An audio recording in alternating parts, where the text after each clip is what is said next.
بسم الله الرحمن الرحيم. بسم الله الرحمن الرحيم. السلام عليكم ورحمة الله وبركاته. Alhamdulillah wassalatu wassalamu ala rasulillah wa ala alihi wa sahbihi wa mawalah wa la hawla wa la quwata illa billahi wa ba'du. Alhamdulillah, di pagi hari ini kita bersyukur kepada Allah Subhanahu wa taala, kita masih bisa duduk untuk berthalabul ilmi. Tak lupa salawat dan juga iringan salam kita hadiahkan kepada Rasul kita, Nabi besar Muhammad sallallahu alaihi wasallam. Karena kita berada di tanggal 1 Muharram, maka pagi ini kita akan membahas sejarah tentang adanya 1 Muharram ini. Siapa yang pertama kali meletakkan penanggalan Hijriah, dan kapan Islam itu punya penanggalan Hijriah? Lalu kenapa pula kemudian penanggalan Hijriah ini mulai tergerus dalam Islam dan kembali kepada penanggalan miladi? Dan apa manfaatnya? Kenapa kita harus kembali kepada penanggalan Hijri dan tidak perlu kemudian melihat kepada penanggalan miladi? Inilah yang kita akan bahas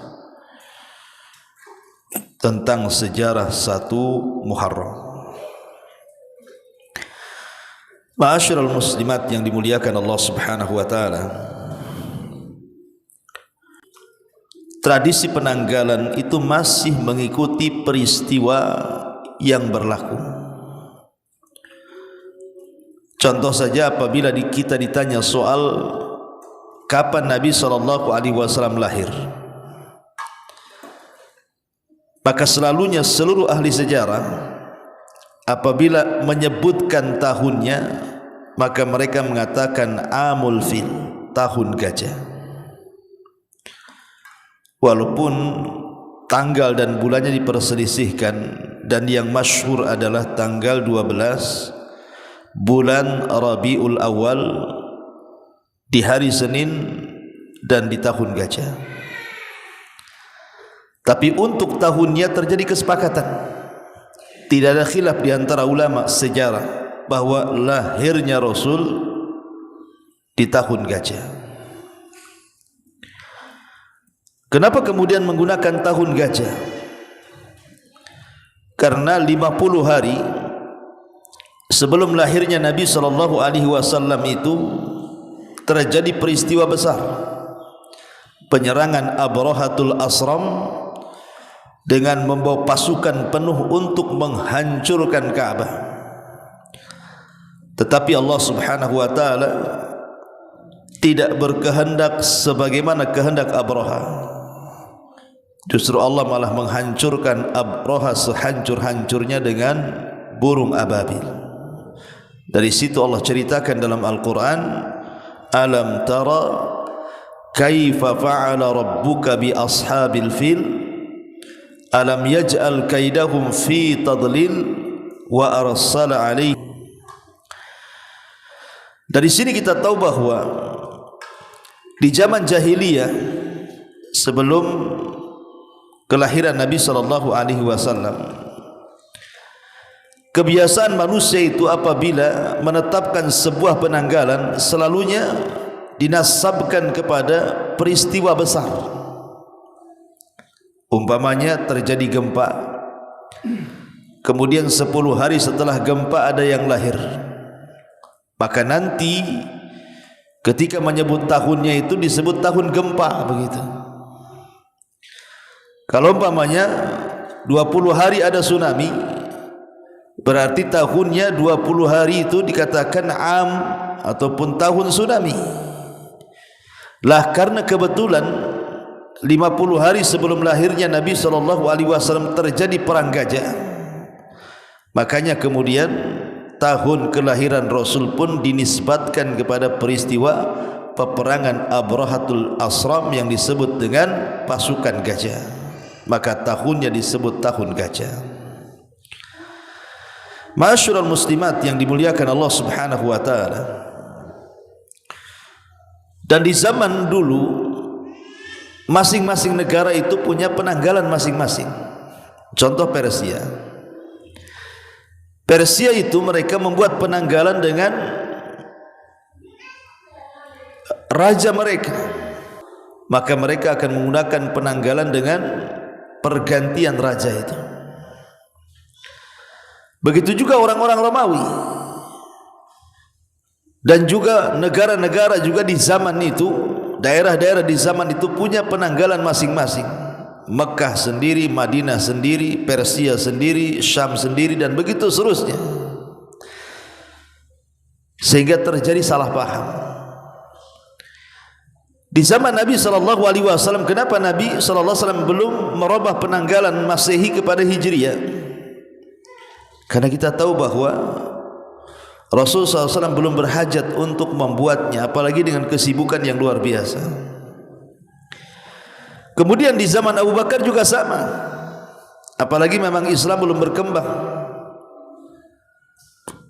Kecuali di zaman Umar bin Khattab radhiyallahu anhu, Islam berkembang tuh sampai ke daratan Persia, Romawi. Lah surat menyurat di zaman itu. Terutama orang-orang yang di daerah hendak menyurat menginginkan sesuatu kepada pusat, tentu dengan murasalah mengirim surat, seperti yang terjadi kepada Abu Musa al-Ash'ari radhiyallahu anhu. Dia mengirim surat kepada Amirul Mukminin Umar bin Khattab radhiyallahu anhu. Lah karena waktu itu belum ada penetapan tanggal Hijriah, sehingga salah paham. Pamannya bulan Rajab, ini Rajab tahun ini atau tahun kemarin. Pamannya bulan Muharram, ini bulan Muharram kapan ini? Karena tahunnya belum ada ya. Sehingga selalu salah paham antara surat menyurat dari pusat ke daerah atau daerah ke pusat itu. Sehingga kemudian banyaklah para sahabat Nabi SAW datang kepada datang kepada Umar bin Khattab radhiyallahu an. Bagaimana kalau seandainya anda wahai Amirul Mukminin membuat penanggalan sendiri? Ayo kita Islam membuat penanggalan sendiri, tidak perlu mengekor kepada penanggalan yang lainnya. Mulailah ide para sahabat Nabi SAW ditampung oleh Umar bin Khattab. Dan Umar pun seperti veteran-veteran Badar dan yang lainnya yang masih hidup tentunya, seperti Utsman bin Affan, Ali bin Abi Thalib, dan sahabat yang lainnya ya, berkumpul rapat.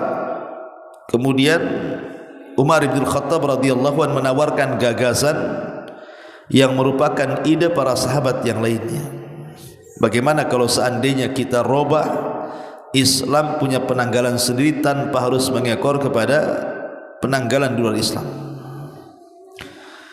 Karena ketika itu banyak juga para sahabat yang menawarkan bagaimana kalau kita mengikuti penanggalan Persia atau penanggalan Romawi atau penanggalan ini dan itu. Tapi Umar tidak mau. Kenapa demikian? Karena Islam harus punya identitas. Tidak perlu kita mengambil penanggalan di luar daripada Islam. Kemudian mulailah para sahabat Nabi SAW melontarkan ide, bagaimana kalau seandainya dimulai dari wafatnya Rasul. Ada yang mengatakan bagaimana kalau dimulai dari diutusnya Rasul. Bagaimana kalau seandainya dimulai dari macam-macam peristiwa di zaman Rasul, dari peperangan yang tentu ada alasannya. Kenapa hijrah dipilih oleh Umar bin Khattab dan disetujui oleh para sahabat? Karena kita tahu bahwa periode Mekah dengan Madinah itu kan berbeda. Kalau periode Mekah mulai dari perang Badar dan perang-perang yang lainnya sampai wafatnya Rasul. Dengan hijrah akhirnya kaum muslimin punya kekuasaan. Dengan hijrah artinya kaum muslimin punya kekuatan. Dengan hijrah kaum muslimin bisa mendirikan negara Islam. Dan dengan hijrah dari Madinah Munawwarah ini terpancar Islam ke seantero dunia sampai ke tempat kita. Makanya kemudian Umar memilih hijrah dan disepakati para sahabat. Makanya kita kenal 1 Hijriah, 2 Hijriah, dan begitu seterusnya sampai sekarang 14 berapa? 45. Bukankah hijrahnya Nabi SAW itu terjadi di bulan Rabiul Awal? Hijrahnya Rasul kan terjadi di bulan Rabiul Awal. Karena bulan Rabiul Awal itu terjadi 3 peristiwa besar. Rabiul Awal itu terjadi 3 peristiwa besar. Pertama, bahwa penanggalan Islam itu dimulai daripada hijrahnya Rasul. Kenapa?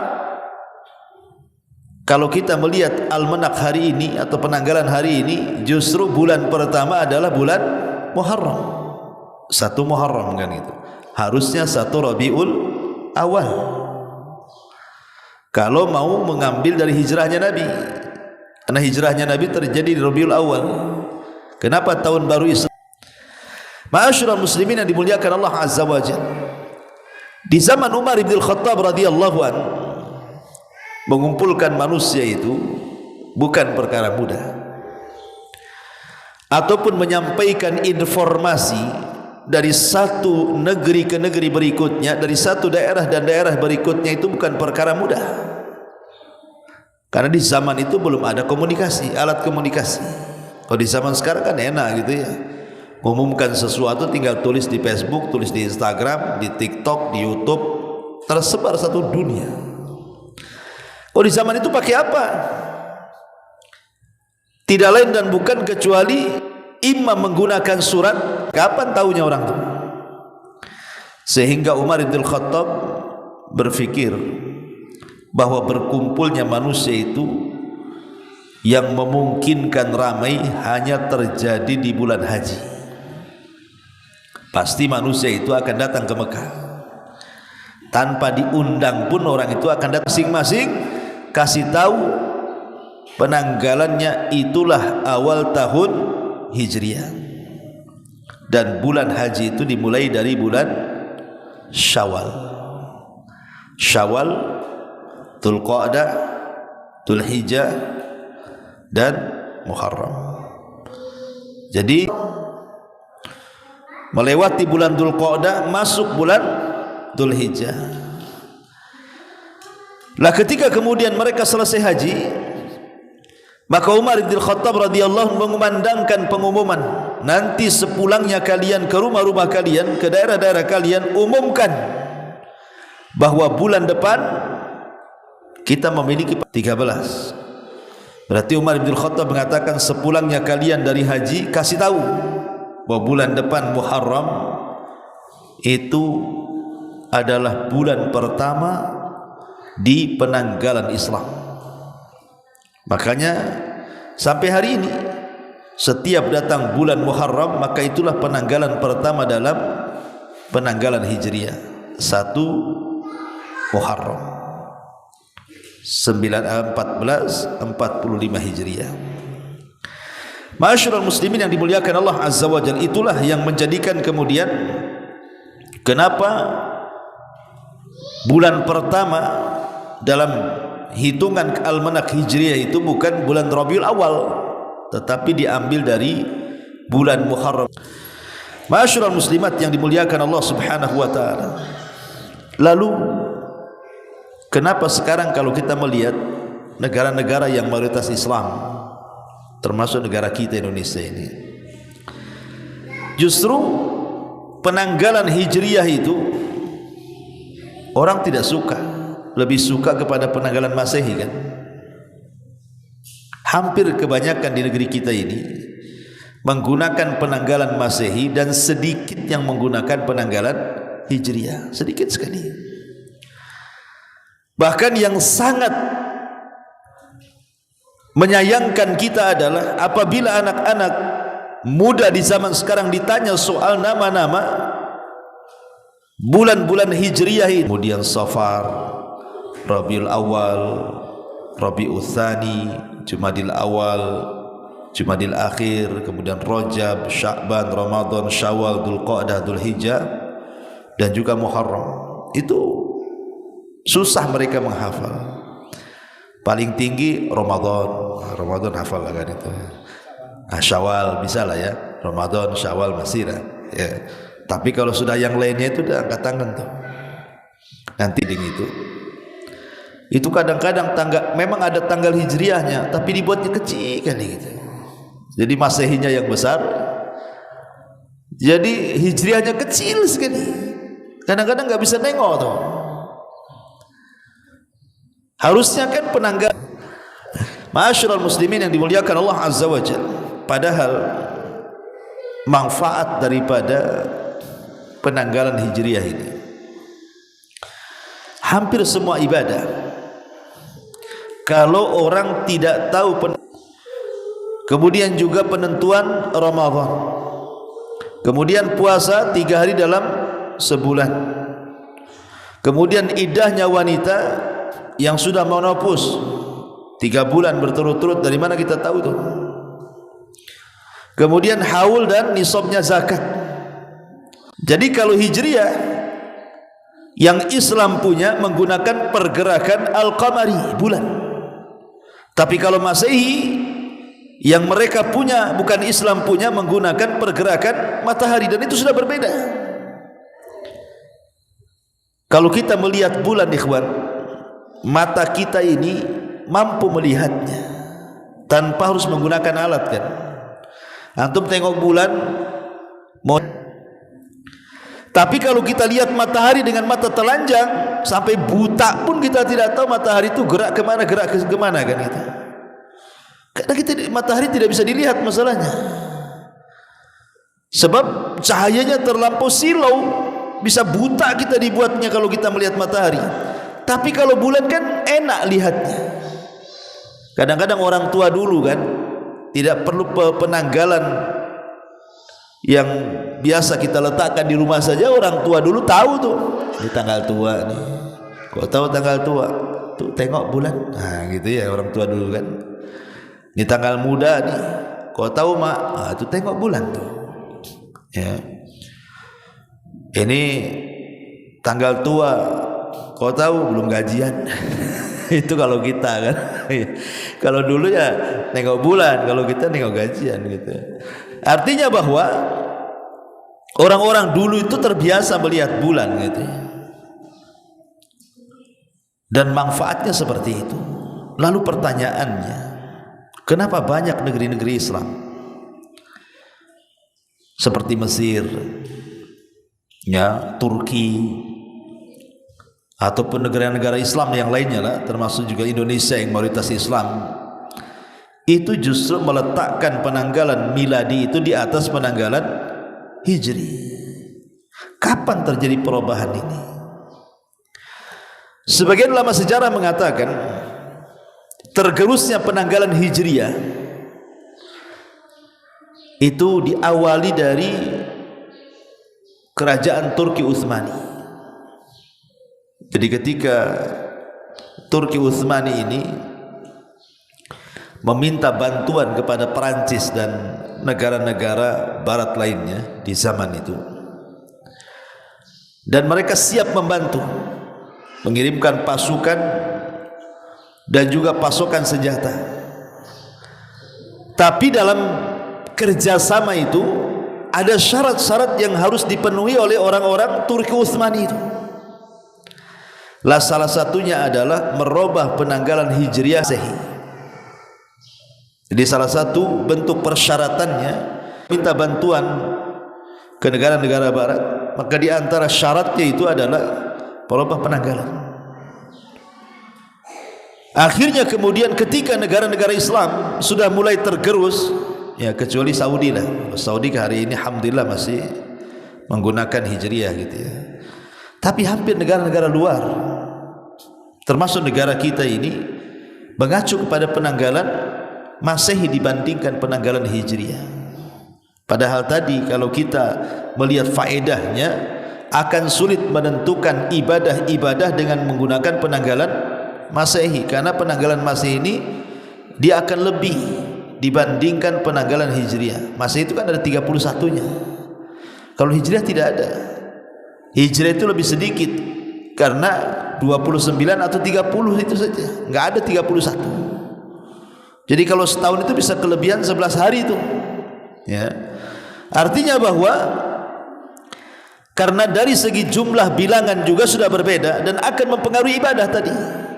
Kalau menggunakan penanggalan miladi akan sulit kita ini menerka-nerka kapan puasa Ayyamul Bid. Kita tidak tahu. Kapan puasa Asyura kita tidak tahu. Kapan puasa tanggal 9 bulan Dzulhijjah kita tidak paham. Kapan masa iddah wanita yang dicerai dan dia sudah menopause kita tidak tahu. Kapan haulnya zakat kita tidak tahu. Kapan penentuan hilal Ramadan kita tidak tahu. Susah kita menentukan dengan penanggalan miladi itu. Tapi dengan penanggalan Hijriyah itulah maka akan tampak kemudian ibadah-ibadah yang diperintahkan oleh Allah Subhanahu wa taala dari puasa-puasa dan yang semacamnya. Ma'asyiral muslimat yang dimuliakan Allah Subhanahu wa taala, maka saya nasihatkan kepada para ummahat, ajarkan kepada anak-anak kita minimalnya dari nama-nama kafir. Dan di antara faedah besar menyelisih orang kafir itu adalah akan memperoleh kejayaan Islam. Sebagaimana Nabi sallallahu alaihi wasallam mengatakan, la yazalun nas bi khairin ma'ajjalul fitra wa yuakhiru sahur.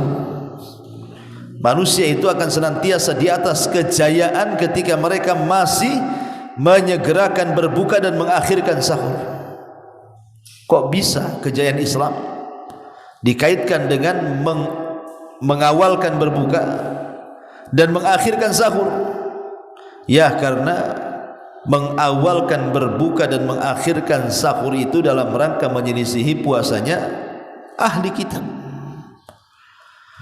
Dengan cara menyelisih puasanya ahli kitab itulah di balik itu ada kejayaan dalam Islam.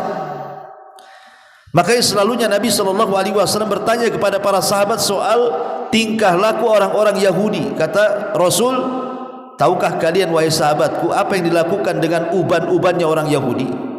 Kata sahabat, mereka membiarkan Rasul, tidak mewarnai. Maka Rasul mengatakan, warnai rambut-rambut kalian, selisih mereka tapi hindari warna hitam.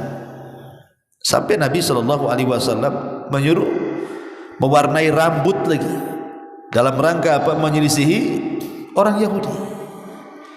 Karena hanya dengan penyelisihan mereka itulah kejayaan Islam, dan hanya dengan tasyabbuh dengan mereka menunjukkan kelemahan Islam.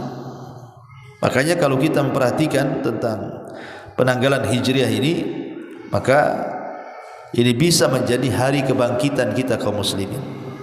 Nah, sekarang kita berada di 1 Muharram, dan ini bulan pertama, tanggal pertama ya di tahun 1445 Hijriah.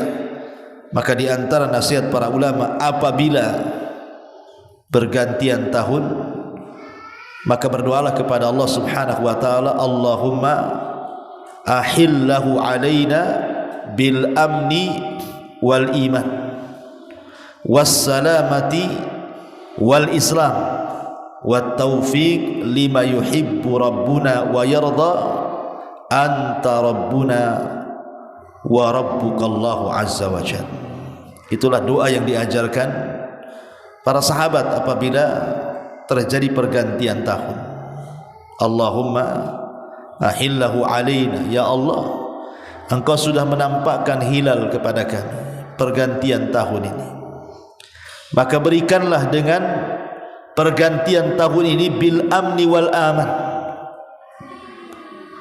keamanan dan keimanan. Aman dan iman ini tidak bisa dipisahkan. Karena kalau tidak aman susah untuk meraih iman.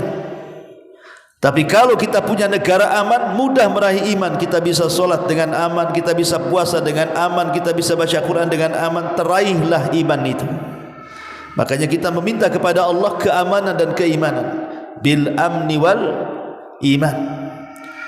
Kemudian wassalamati wal islam, dengan keselamatan dan Islam. Kemudian juga wat taufik, dan meminta taufik kepada Allah lima yuhibbu wa yarda, lima yuhibbullah wa yarda.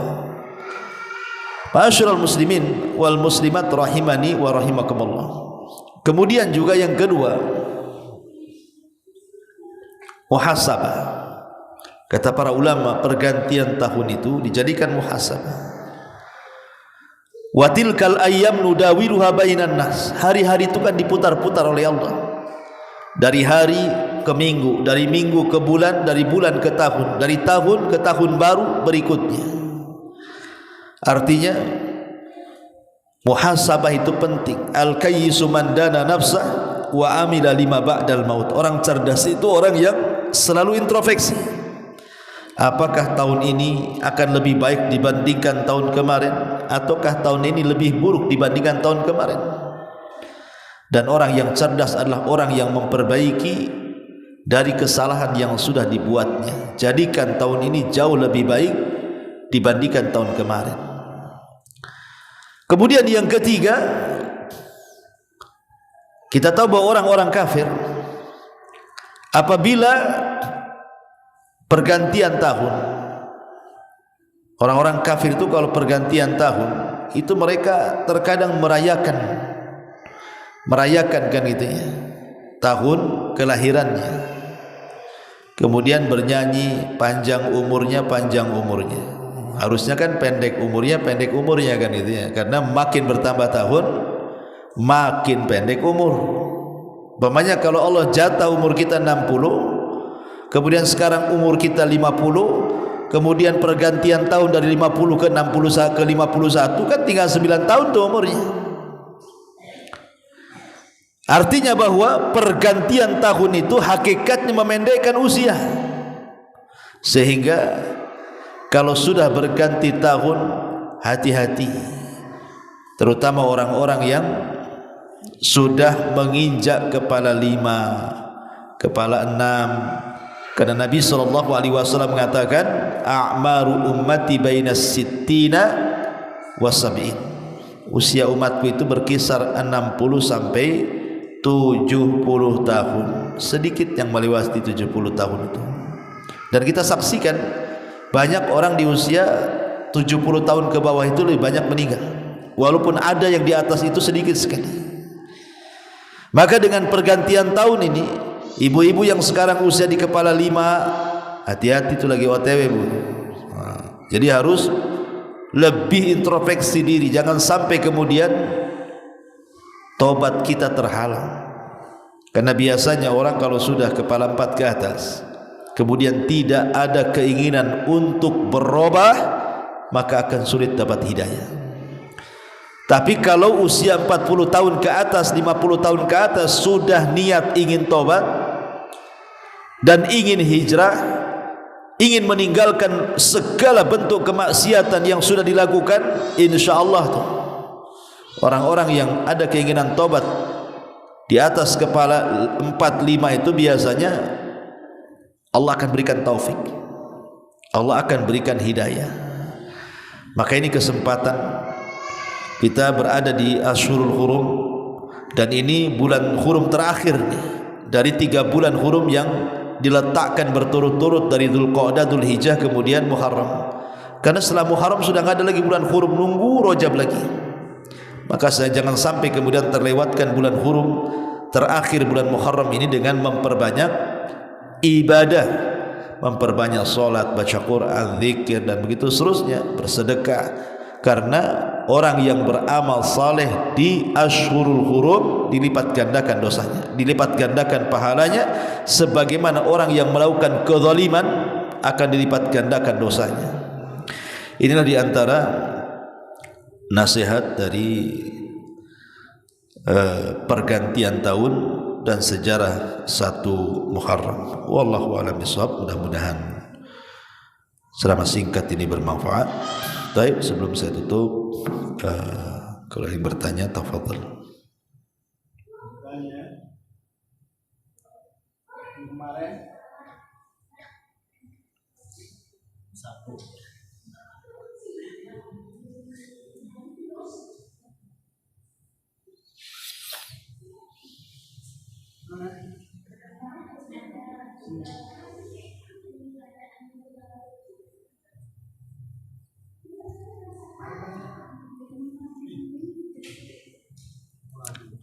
ada.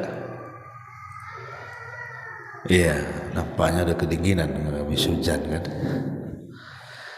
Taib, subhanakallah bihamdika asyhadu an la ilaha illa anta astaghfiruka wa atubu ilaik. Allahu ta'ala alam. Assalamualaikum warahmatullahi wabarakatuh.